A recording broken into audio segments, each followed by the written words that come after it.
Good morning, it's February 8th, and this is To My Liberal Friends. I think it's a foregone conclusion that the 2024 presidential race will be a rematch between Donald Trump and Joe Biden. Now, both of them are aging warriors, but if I'm being honest, Biden, who's a few years older, appears to be suffering from age more than Trump.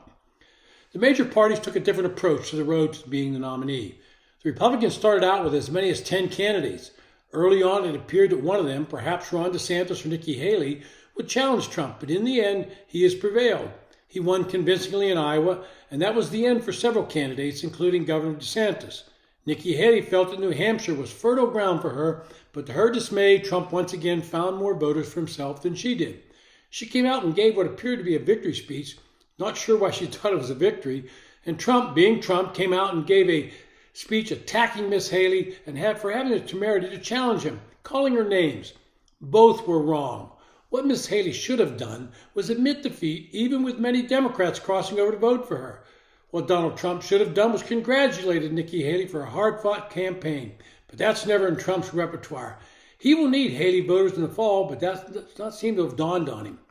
This week they went to Nevada for basically a straw poll in their caucuses, and none of the above won the most votes since Trump was not on the ballot. This was another defeat for Nikki Haley. Now we're on to South Carolina, the home state of Haley, and it appears she'll lose again.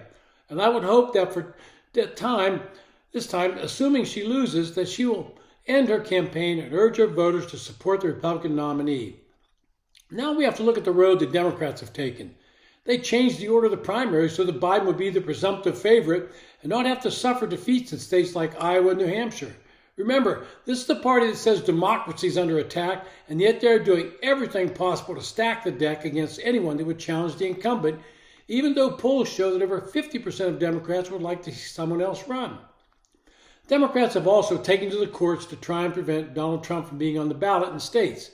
It's not working in most cases, and they have failed to realize that weaponizing the legal system has only strengthened Trump's supporters. Today, the Supreme Court will hear arguments on the Colorado case where the state court banned Trump from the ballot. I would add that it was a 3-2 decision. All Democrats and the Chief Justice said the decision was wrong.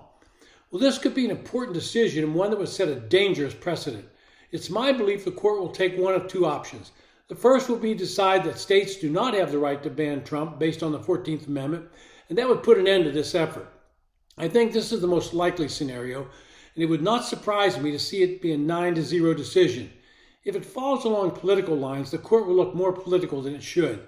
The second scenario is the court will throw the issue back to the Congress and accept the argument that Congress has to pass legislation.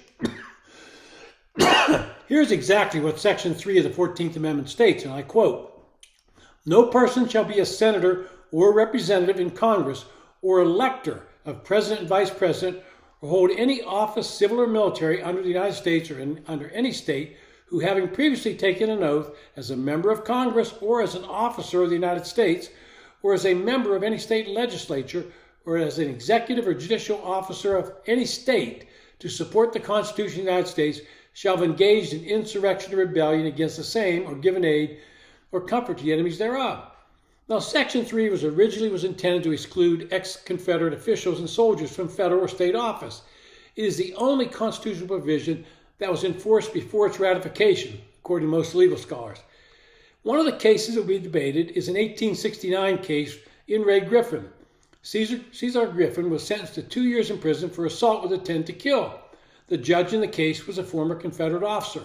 Griffin's lawyer argued that the judge was disqualified under Section 3, and that Section 3 was self-executing, which means it didn't need special implementing legislation to be effective.